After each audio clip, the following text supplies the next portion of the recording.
Buat yang cari HP 4 juta ke atas, saya rasa iQOO Z9 ini bisa jadi pilihan yang sangat menarik ya. Apalagi pas tahu kalau kita tuh beruntung dikasih spek yang mirip dengan varian China. Biasanya kan HP varian China itu speknya lebih gahar dibandingkan varian global. Nah, jarang-jarang nih kita dapat yang sama. Tapi emang sebagus apa sih iQOO Z9 ini? Apakah ada yang patut kita curigai dengan harganya yang murah ini?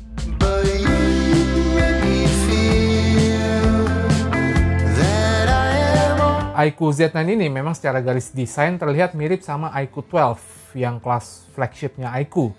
Terutama dari desain kameranya, mirip. Tapi memang kalau dipegang, jelas HP ini nggak sepremium HP flagship, sangat wajar ya. Kayak frame samping yang flat ini pakai bahan plastik, dan bodi belakangnya juga sepertinya pakai plastik deh. Walau mungkin nggak sepremium kaca, tapi plastiknya juga nggak kerasa murahan sih. Finishingnya itu dibikin mirip edgy matte ya. Jadi halus dan nggak gampang kotor. Kelihatan mirip lah sama Vivo V Series. Nah, saya beli warna hijau dan menurut saya cakep warnanya, seger. Nggak salah pilih lah. Oh ya, HP ini tuh menganut desain flat, tapi sisi samping bodinya ada sedikit lengkungan ya. Jadi kalau digenggam itu tetap bisa nyaman. Yang menarik, HP ini ada rating IP64. Di bagian depan, Z9 pakai desain punch hole di tengah, jadi modern, dengan bezel yang sekarang tipis, termasuk di bagian dagunya. Jadi ini ada upgrade dibandingkan sebelumnya ya. Kalau diadu sama A55, jelas ini lebih tipis. Terus kalau saya bandingin sama Poco F6 juga kurang lebih sama ya. Jadi di harga 4 juta bisa dibilang bezelnya tipis banget. HP ini besar, ukuran layarnya 6,78 inci. Kalau untuk peruntukan multimedia, terutama gaming, menurut saya sih semakin besar, semakin enak sih. Bukan iQOO namanya kalau nggak menawarkan sesuatu yang di atas standar ya. Ini kerasa banget sih di panel layarnya yang sekarang ada upgrade dibandingkan seri sebelumnya. Dia sekarang pakai AMOLED, terus udah 1,5K pula, jadi tajam banget ya. Warnanya kaya dan vivid, udah 10-bit, dan color gamutnya udah DCI-P3. Udah support HDR dan brightness-nya cerah banget, jadi SDR-nya juga nggak sia-sia. Bahkan bisa hingga 4500 nits. Ini udah melebihi HP flagship kayaknya ya. Terus udah sangat smooth juga, refresh rate-nya 144 Hz. Biasa kan HP flagship itu paling pakai 120 Hz ya.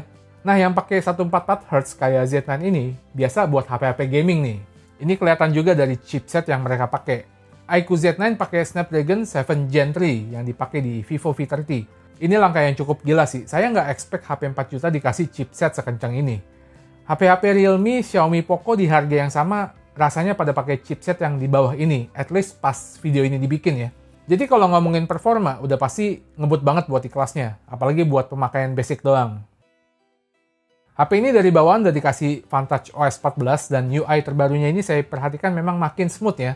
Kalau yang kemarin-kemarin itu walau smooth tapi animasinya sesekali saya nemu stutter. Kalau ini saya belum ketemu yang kayak gitu. Kayaknya emang udah tambah enteng dan optimal aja. Terus sekarang bisa buka mini window juga. Nah yang paling penting performa gamingnya itu gimana? Pas saya cobain beberapa game sih terasa gahar lah buat di kelasnya. PUBG di settingan grafis manapun, frame rate-nya bisa hingga ekstrim atau 60 fps. Pas saya main di HDR ekstrim atau rata kanan, buset deh, stabil banget performanya. Terus saya juga main Devil May Cry, di settingan UHD juga bisa stabil di kisaran 58-60 fps. Honkai Star Rail, di settingan high, saya bisa dapetin kisaran 40-58 fps. Agak fluktuatif memang, dengan average di 54 fps. Ya lumayan banget lah, soalnya ini grafis high dan ingat ini HP 4 juta. Tapi kalau saya set ke medium, terasa lebih stabil. Frame rate stabil di atas 55 fps. Saya bisa dapat average di 57 fps. Ini bagus banget. Mobile Legends sebetulnya bisa set ke grafis ultra. Tapi pas saya main memang masih dapatnya di 60 fps. Kayaknya perlu update dikit lagi dari developernya ya. Harusnya sih bisa jalan di atas 100 fps ya. Warzone Mobile, kalau main mode TDM kerasa smooth dan stabil, nggak jauh-jauh dari 58 fps lah. Ini enak banget. Soalnya saya main di grafis higher atau yang tinggi ya. Terus pas main mode Battle Royale, memang saat ini belum sestabil mode TDM tadi. Walau termasuk smooth karena sering dapat di atas 50-an fps, dia kadang suka turun di bawah 50. Tapi masih di atas 45 fps lah. Dan masih saya bilang wajar karena game ini tuh masih baru banget. Dan memang game ini tuh belum optimal di banyak HP ya. Ini dari developernya. Developernya itu masih butuh waktu lagi lah. Soalnya engine yang dipakai game ini sama kayak engine yang dipakai di game PC-nya. Terus saya merasa touchscreen HP ini tuh enak banget buat main game. Responsif banget sama sentuhan jari saya. Dan dual speakernya juga bagus. Vibration motor HP ini pun bagus ya. Getarannya itu nggak kerasa kayak vibration motor kelas menengah. Feedbacknya itu cukup mirip sama HP flagship loh. Terus yang bikin impresif, saya main game intensif, tapi suhu HP-nya masih cuman anget doang. Nggak ada yang sampai panas banget gitu. Saya main Warzone 33 menit aja suhunya cuma 41 derajat doang. Sama kayak saya main Honkai tadi.